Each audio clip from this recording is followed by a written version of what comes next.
सत्संग जी प्यार से कहना धन निरंकार जी।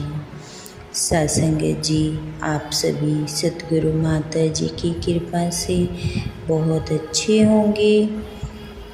दासी आप जी के लिए लेकर आई हैं संस्कार धन पुस्तक, जो कि बाल संगत के लिए प्रेरित करने वाली छोटे छोटी सी स्टोरियों से भरी हुई, कहानियों से भरी हुई पुस्तक। आप जी इस पुस्तक के हर एक शब्द का आनंद लें। प्यार से कहना धन निरंकार जी। बच्चों को आदर्श जीवन जीने के साथ साथ देश प्रेम और मानवता के प्रति निष्ठावान बनाने के लिए भी यह पुस्तक निश्चित रूप से एक अमूल निधि साबित हो रही है। इसीलिए इस पुस्तक का हिंदी भाषा में अनुवाद करने की मांग पाठकों द्वारा निरंतर की जा रही थी, जिनके लेखक महात्मा राजेंद्र थोरात जी हैं। आप जी इस बुक के हर एक स्टोरी का आनंद लें।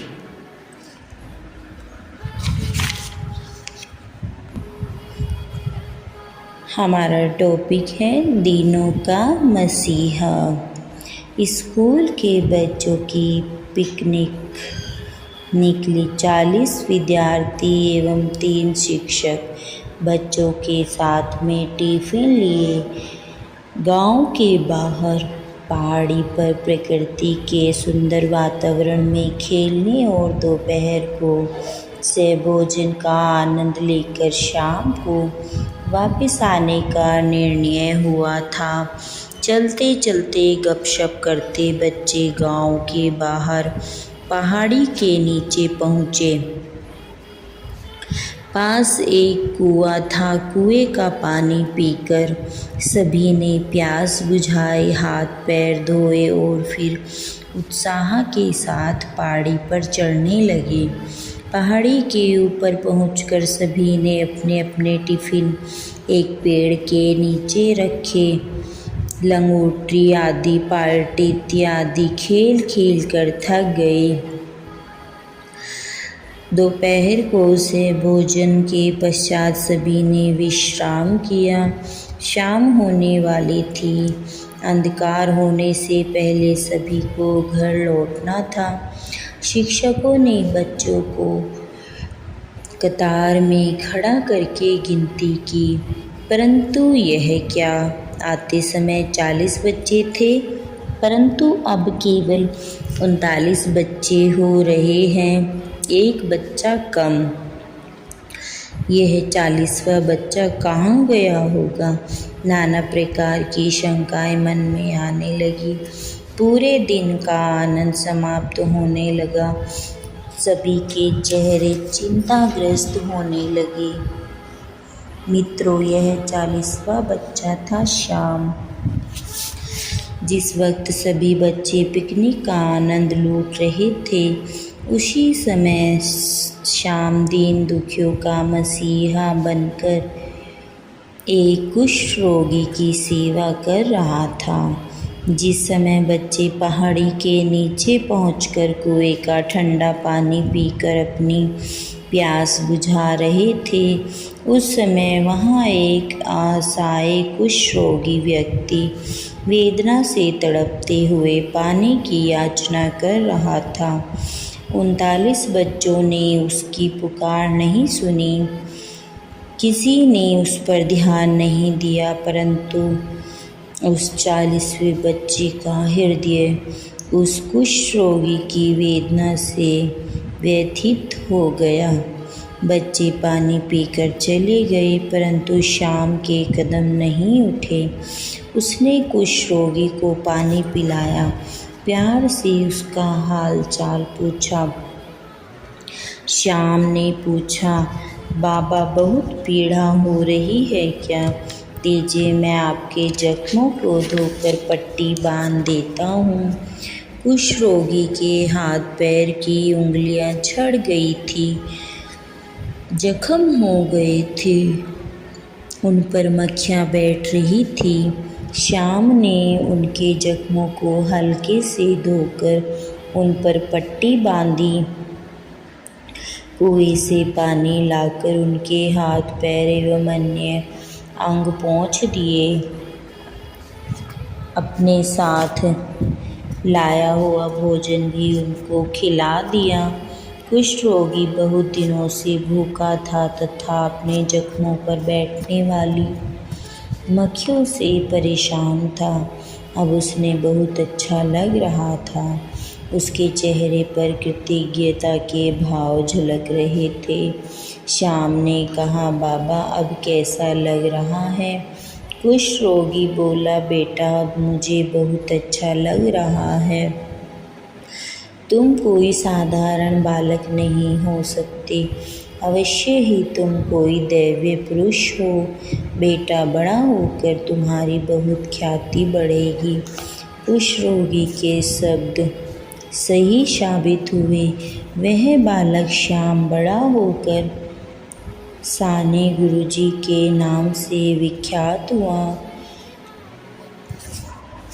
और दीन दुखियों का मसीहा कहलाया। सुख दुख दिन रात गरीबी अमीरी यह सब परमात्मा के प्रकट रूप है। कुम्हार मटका बनाते समय एक हाथ मटके के अंदर रखकर दूसरे हाथ से उस पर थाप मारता है। इसी प्रकार वह मटके को सुंदर रूप दे रहा होता है। वैसे ही दुख के समय भक्त यह जानता है कि यह दोनों हाथ निरंकार के हैं। दुख देकर भी एक हाथ से सहारा देकर हमारा जीवन बन रहा है। इसीलिए भक्त हर स्थिति में ईश्वर को ही कर्ता मानकर उससे इनकम होकर रहता है। आंसू, हमारा अगला टॉपिक आंसू। संत मार्टिन अपने छोटे से झोपड़े में चादर ओढ़कर अकेले बैठे थे। ईश्वर चिंतन में मगन थे और इतने में उनकी झोपड़ी के दरवाजे पर किसी ने दस्तक दी। संत मार्टिन ने जैसे ही दरवाज़ा खोला तो बाहर दो गरीब आदमी सर्दी से कांपते हुए खड़े थे। सभी ओर हिमवर्षा हो रही थी। रास्ते पेड़ पहाड़ जैसे सब बर्फ से ढक गए थे। लग रहा था जैसे जगह सफ़ेद रुई बिछी हुई है। संत मार्टिन ने उन दोनों को झोपड़ी के अंदर बुलाया और फिर अपने शरीर पर ओढ़ी हुई चादर उनको दे दी। थोड़ी देर बाद फिर जब दरवाजे पर ठक ठक की आवाज़ आई तो वे फिर बाहर आकर देखा 4-5 आदमी और कांपते हुए खड़े थे। संत मार्टिन ने उन्हें भी अंदर बुला लिया। अब जब सभी अंदर बैठना मुश्किल हो रहा था तो संत मार्टिन झोपड़ी के बाहर आकर बैठ गए। थोड़ी देर के बाद उन्होंने एक और व्यक्ति को देखा जहाँ जो झोपड़ी में जगह नहीं थी, परंतु वह व्यक्ति ठीक ठंड से काँप रहा था। उसका हृदय दुखी हुआ। उन्होंने अपने शरीर के वस्त्र उसे दे दिए। लज्जा रक्षण के कारण केवल एक ही वस्त्र शरीर पर रखा। अब एक पेड़ के नीचे बैठकर संत मार्टिन रोने लगे। इतने में सामने से एक शैतान आया। शैतान ने पूछा, क्या मार्टिन रो रहा है? हाँ, रो रहा हूँ। क्यों?